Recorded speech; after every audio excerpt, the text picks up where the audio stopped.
Hello children, how are you? I hope you all are doing good. My name is Radhika and today we are starting a chapter that name is The World of Plants. So in this chapter we will read about reproduction in plants, growth and development in plants and protection of crops. Okay. So before starting the chapter you have to answer these questions. First है write the name of a fruit that has only one seed, that is like mango. Okay. So इस तरीके से आप इन question के answer दोगे. Now first topic is plants. As you know, plants are the most important living organisms on the earth. They give life to all. They grow everywhere. We use plants in many ways. Large number of plants are eaten or destroyed by us every day. Still there is plenty of plants because plants continue to grow. लोग अपने survival के लिए, अपने use के लिए, अपने benefit के लिए क्या कर रहे हैं? पेड़ों की कटाई कर रहे हैं. फिर भी आप देखोगे बहुत सारे प्लांट्स हमारे चारों तरफ पाए जाते हैं क्योंकि प्लांट्स जो हैं वो हमेशा ग्रो करते रहते हैं और प्लांट्स जो हैं वो बहुत ही इंपॉर्टेंट है हमारे लिए. अगर प्लांट्स हैं तभी हम सर्वाइव कर पा रहे हैं अर्थ पर. Okay. So next topic is reproduction in plant. सो रिप्रोडक्शन का मतलब होता है that is the process by which plant produces a new plant similar to itself.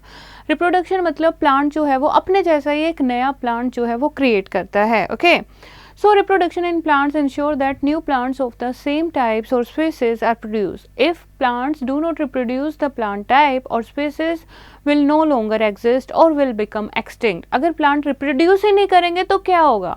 Plant की species जो है वो आगे जो है exist ही नहीं कर पाएगी, है ना, continue ही नहीं कर पाएगी और वो क्या हो जाएगी? Extinct मतलब खत्म हो जाएगी.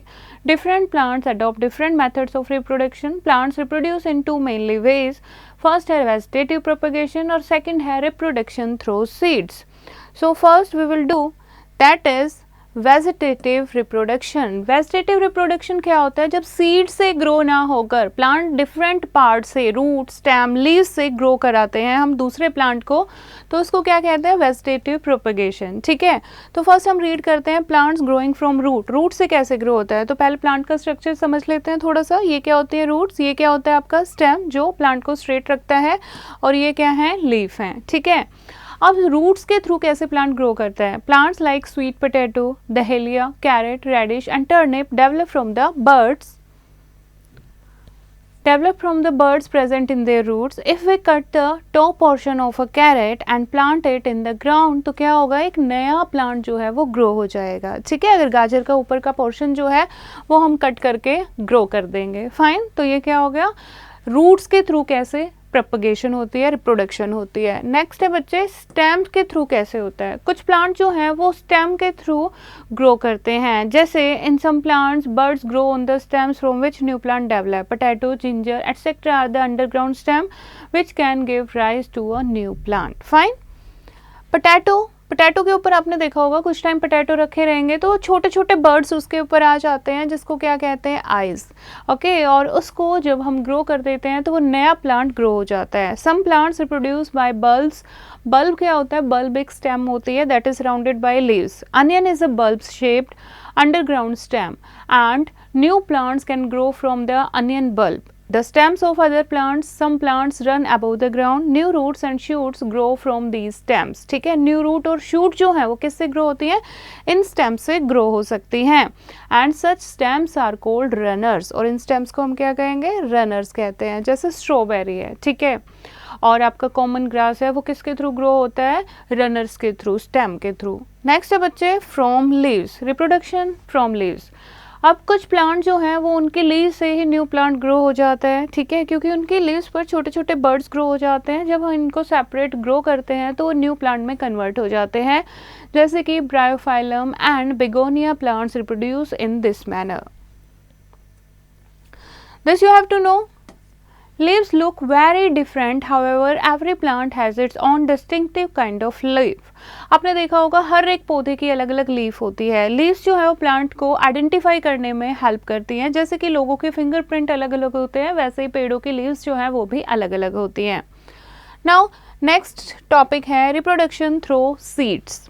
Now the flower is the reproductive organ of a flowering plant. Many seed plants from seeds inside flowers and when the seeds settle down having enough water and space मिलती है उसको grow करने के लिए, air मिलेगा तो वो क्या करेंगे? Germinate कर देते हैं.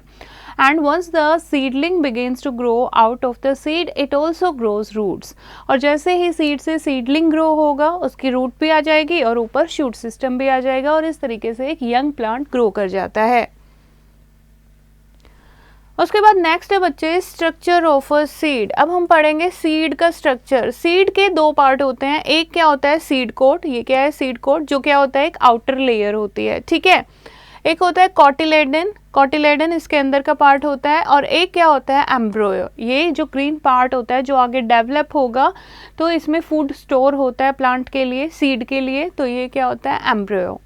Now, the seed coat is the outer covering of the seed. It protects the internal part of the seed. Seed leaves or cotyledon are present inside the seed. Seeds have either one seed leaf or two seed leaf. And plants having seeds with one cotyledon उसको monocotyledon plant कहते हैं, और जिसमें two embroic leaves होती हैं उसको dicotyledon plant कहते हैं। जैसे कि एप्पल, एप्पल क्या है cotyledon, monocotyledon. Cotyledon absorb food from the parent plant and store it to the embryo, and the embryo or baby plant is present inside the seed, और ये ही दूसरे न्यू प्लांट में ग्रो करता है जब इसको प्रॉपर कंडीशन मिल जाती है, और एम्ब्रियो से फिर रूट सिस्टम और शूट सिस्टम स्टार्ट हो जाता है बेबी प्लांट से, बेबी शूट अपीयर होगा और उसके बाद यंग प्लांट यानी कि न्यू प्लांट ग्रो हो जाता है। Fun zone, this you have to answer. Tea was first grown in, कहाँ टी सबसे पहले ग्रो कहाँ हुई थी, first grown in China, okay. तो इस तरीके से नेक्स्ट का आंसर आप देंगे। नेक्स्ट है बच्चे जर्मिनेशन ऑफ सीड्स। सीड्स को हम कैसे जर्मिनेट करते हैं। आपने देखा होगा आपके किचन में राजमा, छोले, चने, है ना, ये एक आपके बॉक्स में बंद होंगे, है ना, तो क्या ये उसमें ग्रो कर जाते हैं? नो। क्यों ग्रो नहीं करते? क्योंकि उनको प्रॉपर कंडीशंस नहीं मिलती, वाटर नहीं मिल रहा है, एयर नहीं मिल रही है, वार्मथ नहीं मिल रही है, तो कैसे वो ग्रो करेंगे। तो जर्मिनेशन क्या होता है? The essential condition require for seed to germinate, यानी कि ग्रो करना, उसके सीड से बेबी प्लांट बनना, उसको क्या कहते हैं? जर्मिनेशन। एसेंशियल क्या होता है? जरूरी। तो क्या क्या चाहिए जर्मिनेशन के लिए? Water, air and warmth. The change of a seed into a seedling is called germination. During germination the seed absorb water and the cells of the embryo start dividing and it increases in size. Eventually the seed coat breaks open and first the root or radicle sprouts and grows downward, followed by the shoot or plumule, और उसके बाद क्या होता है? The seedling grows green leaves and the seedling grows green leaves and the cotyledons dry up. It soon, क्योंकि पहले cotyledon में क्या होता है? फूड स्टोर होता है। अब जैसे ही सीडलिंग ग्रो करेगी cotyledon जो है वो गिर जाता है। It soon grows into an adult plant. Now next है dispersal of seed. Dispersal of seed का क्या मतलब है? सीड कैसे डिस्पर्स हो जाते हैं? आपने देखा होगा एक ही टाइप के पेड़ जो हैं, पौधे जो हैं, वो अलग अलग जगह पर होते हैं, तो कैसे हो पाते हैं? डिस्पर्सल के थ्रू। डिस्पर्स क्या होता है? दूसरी जगह पर जाना। तो कैसे ग्रो करते हैं, कैसे वो स्केटर होते हैं, और कैसे पेरेंट प्लांट से डिस्पर्सल होता है, वो हम इस टॉपिक में पढ़ेंगे। अलग अलग एजेंट होते हैं डिस्पर्सल ऑफ सीड के, जैसे कि फर्स्ट है dispersal of seeds by wind, हवा से। जैसे आपने देखा होगा कॉटन के सीड होते हैं और कुछ प्लांट के सीड होते हैं, वो बहुत ही लाइट वेट होते हैं और हेयरी होते हैं। एयर के साथ वो उड़कर दूसरी जगह पर चले जाते हैं। The wind takes them along and leaves them at far off places where if they get favourable conditions of germination, तो वो न्यू प्लांट में ग्रो कर जाते हैं। मदार, हिप्टेज एंड कॉटन, ये जो हैं ये सीड्स जो हैं विंड के थ्रू डिस्पर्स होते हैं इन प्लांट के सीड। उसके बाद है बच्चे dispersal of seeds by wind, by water, wind पढ़ चुके हैं, then by water. Water helps in the dispersal of seed of the plant which grow in water or near water bodies. Plants like water lily and lotus which grow in water, उनके seeds जो हैं वो light होते हैं, तो वो पानी पर क्या करते हैं? फ्लोट करते हैं। अब वाटर जब आगे डिस्टेंस पर जाता है तो वाटर के साथ सीड्स जो हैं वो ट्रैवल करते हैं। Like seeds of palm, like coconut trees which are found on beaches are also dispersed by water, and a coconut seed has a husky waterproof covering which help it to float in salty water for long period of time. जैसे coconut tree वहाँ होते हैं, उसके seed जो है पानी beaches पर आता है, फिर वो चला जाता है, तो इस तरीके से उसके सीड जो है दूर दूर तक पानी के थ्रू चले जाते हैं। एक वाटरप्रूफ कवरिंग होती है कोकोनट सीड में, ताकि वो काफ़ी टाइम तक सोल्टी वाटर में सेम रहे, डिस्ट्रॉय, डैमेज ना हो। नेक्स्ट आ जाओ, dispersal of seeds by animals, बहुत सारे बर्ड्स और एनिमल्स क्या करते हैं, फ्रूट्स को खा लेते हैं सीड्स के साथ। ये सीड्स जो हैं अनडाइजेस्टेड पार्ट के रूप में उनके वेस्ट और ड्रॉपिंग में बाहर निकल आते हैं और स्कैटर हो जाते हैं। जब इनको प्रॉपर कंडीशंस मिलते हैं तो ये जर्मिनेट करते हैं। Some seeds like xanthium have hooks और स्पाइंस, और ये क्लोथ्स या एनिमल की स्किन पर स्टिक हो जाते हैं और फिर उनके साथ दूर दूर तक डिस्पर्स हो जाते हैं। उसके बाद नेक्स्ट है बच्चे dispersal of seeds by explosion. Explosion मतलब फटना, बर्स्ट होना, जैसे कि लेडी फिंगर है या पीस हैं, पॉड एंड ब्लैसम, इनके जो फ्रूट ऑफ कैस्टर दे क्या करते हैं, जब ये राइप हो जाते हैं, पक जाते हैं, तो एकदम से एक्सप्लोड कर जाते हैं और दूर दूर तक ये स्कैटर हो जाते हैं। Fine, beyond the text you have to know squirrels bury seeds to eat during winter. Sometimes squirrels forget about the buried seeds and these seeds sprout during the spring season. कई बार गिलहरी क्या करती है, अपने seeds को छुपा देती है, राइट, फिर वो भूल जाती है और जब इनको प्रॉपर कंडीशन मिलती है स्प्रिंग सीजन में तो वो सीड क्या हो जाते हैं, जर्मिनेट हो जाते हैं। सो नेक्स्ट है बच्चे growth and development in plants. Growth and development of plant depend on different kind of soil, climate and season. First we will talk about soil. Soil जो है ये बहुत इंपॉर्टेंट फैक्टर है प्लांट ग्रो करने के लिए। एक टाइप की सॉइल में एक ही टाइप के प्लांट जो हैं वो ग्रो करते हैं, मतलब डिपेंड करते हैं कहाँ की सॉइल कैसी है वैसे ही वहाँ पर प्लांट होते हैं। For example rice and jute जो है उनको सॉइल की ज़रूरत होती है, ऐसी सॉइल जो ज़्यादा वाटर को क्या कर सके, होल्ड कर सके, जैसे लोमी और क्लेली सॉइल। व्हीट, जवार, बाजरा ये कैसे सॉइल में ग्रो होते हैं, सैंडी और irrigated soil of Punjab, Uttar Pradesh and Rajasthan. Cotton plant जो हैं वो सबसे अच्छे ब्लैक सॉइल में ग्रो करते हैं and tea plants are grown in moist soil of hilly areas of Assam, Nilgiri and Darjeeling, where as maize plant जो हैं ये ड्राई सॉइल में अच्छे से ग्रो करते हैं। और coconut trees grow only in coastal areas of salty soil. तो इस तरीके से सॉइल पर डिपेंड करता है कौन से प्लांट वहाँ पर ग्रो करते हैं। नेक्स्ट है बच्चे क्लाइमेट। अब क्लाइमेट पर भी डिपेंड करता है, जहाँ ज़्यादा गर्मी होगी वहाँ अलग आपको पौधे मिलेंगे, जहाँ पर ठंड होगी वहाँ अलग पौधे मिलेंगे। जैसे sugar cane, banana, papaya, they grow in warm climate, so they prefer those region which stay fairly warm throughout the year. तो ऐसे रीजन में, ऐसे एरियाज में ग्रो होते हैं जो पूरे सालों साल गर्म रहते हैं। प्लांट्स जैसे कि एप्पल, पीच, प्लम, इनको कूल क्लाइमेट चाहिए, तो ऐसे एरिया इनको चाहिए जैसे पहाड़, माउंटेन्स पर, जहाँ पर हमेशा थोड़ा ठंडा क्लाइमेट रहे। Some plants like coconut grow in hot and damp climate, so they prefer coastal areas to grow. Next है बच्चों सीजन्स। सीजन्स यानी कि कौन सा मौसम है, उससे भी डिपेंड करता है कि किस टाइप के पौधे ग्रो करेंगे। Different plants need different amounts of sunlight, water, etc. to grow well, and thus they prefer a particular time of the year to grow properly. Generally, two kinds of plants grow during the year. Those growing in summer season और second कौन से हैं जो किस में grow होते हैं, winter season में, और first जो summer season में grow करते हैं। Plants that need high temperature and less moisture grow generally in summer season and plants that need low temperature ये cold season में यानी कि winter में grow करते हैं। इसीलिए crops अलग अलग होती हैं summer season की और cold winter season की, जैसे कि wheat, gram, sesame, ये कब ग्रो करते हैं आपके विंटर में, इनको क्या कहते हैं, रबी क्रॉप्स। ठीक है, तो ये आपको हाईलाइट करना है और आपको याद भी करना है। लाइक व्हीट, ग्राम एंड सीसम कब ग्रो होती हैं, विंटर में, और इनको कैसी क्रॉप कहते हैं, रबी क्रॉप। एंड राइस, मेज, सोरगम एंड पर्ल मिलेट ये ग्रो होती हैं समर सीजन में और इनको क्या कहते हैं, kharif crops. So these are the kharif crops.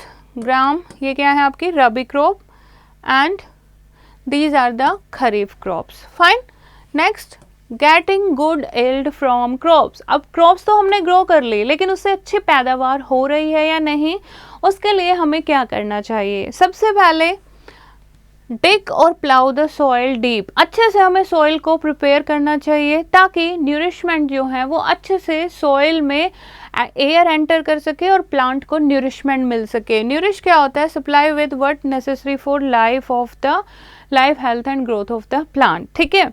Next, फिर उसके बाद जो हम सीड सो कर रहे हैं वो कैसे होने चाहिए, हेल्दी होने चाहिए। HYV ये सीड होने चाहिए, मतलब हाई एल्डिंग वेराइटीज़, अच्छी क्वालिटी के सीड होने चाहिए। उसके बाद हमें प्रॉपर अमाउंट में मैन्योर और फर्टिलाइज़र यूज़ करना चाहिए एंड क्रॉप्स को टाइम टू टाइम इरिगेट करते रहना चाहिए and protect the crop against paste. इसके लिए हमें सर्टिफाइड पेस्टिसाइड और इंसेक्टिसाइड्स जो हैं वो यूज़ करते रहने चाहिए जो हमें पेस्ट से हमारी क्रॉप को बचा सकें। पेस्ट क्या होते हैं? छोटे मोटे कीड़े मकोड़े जो क्रॉप को डिस्ट्रॉय कर देते हैं, ठीक है।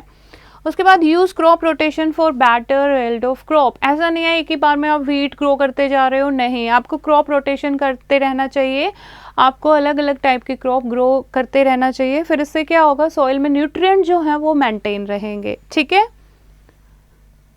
सो नेक्स्ट है बच्चे प्रोटेक्शन ऑफ क्रॉप्स। क्रॉप्स को हम प्रोटेक्ट कैसे कर सकते हैं? वीड्स, बर्ड्स, एनिमल्स और इंसेक्ट्स और माइक्रोब्स के थ्रू। वीड्स क्या होते हैं? सबसे पहले जो अनवांटेड प्लांट जिनको हम ग्रो नहीं करते फिर भी वो न्यूट्रिएंट उनको मिलते हैं और वो क्रॉप के साथ ग्रो कर जाते हैं, तो वो क्या करते हैं? वो जो प्लांट को न्यूट्रिएंट जाने चाहिए वो खुद ले लेते हैं। तो इसीलिए हमें हैंड से मैनुअली हाथों से फाड़ देने चाहिए वो, ठीक है, रिमूव कर देने चाहिए।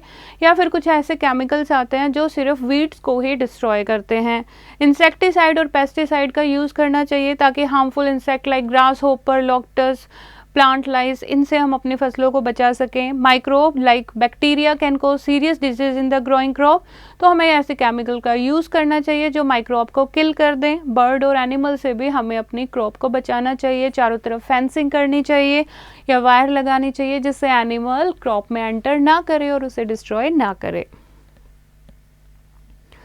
सो दिस इज द चैप्टर बच्चे। Now have a look on the exercise. First है आपका मल्टीपल चॉइस क्वेश्चन जो आपको एमआर शीट पर फिल करने हैं। फर्स्ट है dash are the main reproductive parts of a plant? Roots, leaves, seeds. तो मेन रिप्रोडक्टिव पार्ट क्या है? सीड्स। तो 1 का क्या है? सी। 1 का सी, तो एमआर शीट पर इस पे आप फिल कर देंगे, ठीक है। तो like that you have to do this. Next है fill in the blanks. First है the dash give rise to a baby shoot and root. तो क्या आएगा? Baby plant. तो क्या लिखोगे यहाँ पर? बेबी प्लांट या फिर एम्ब्रियो, जिससे बेबी शूट और फिर रूट बनता है, या you can write runner. Okay, so like that you have to fill the blanks. Next आ जाओ, मैच द फॉलोइंग। फर्स्ट है आपका so one cotyledon means monocotyledon, you have to match with C, okay, like that you have to do the matching. Next आ जाओ true and false. First है plants reproduce in 2 main ways, that is true, तो क्या लिखोगे यहाँ पर? true, like that you have to do all the true false. Next है बच्चे question answers. First है define reproduction and why is it necessary for plants? Reproduction is the process in which a new plant grow from the parent plant, ठीक है। And क्यों ये necessary है? To increase the growth of the plant, to increase the number of the plants, okay. So this is the chapter बच्चे. I hope you have understood the chapter. You have to read it once again and try to do the exercise yourself.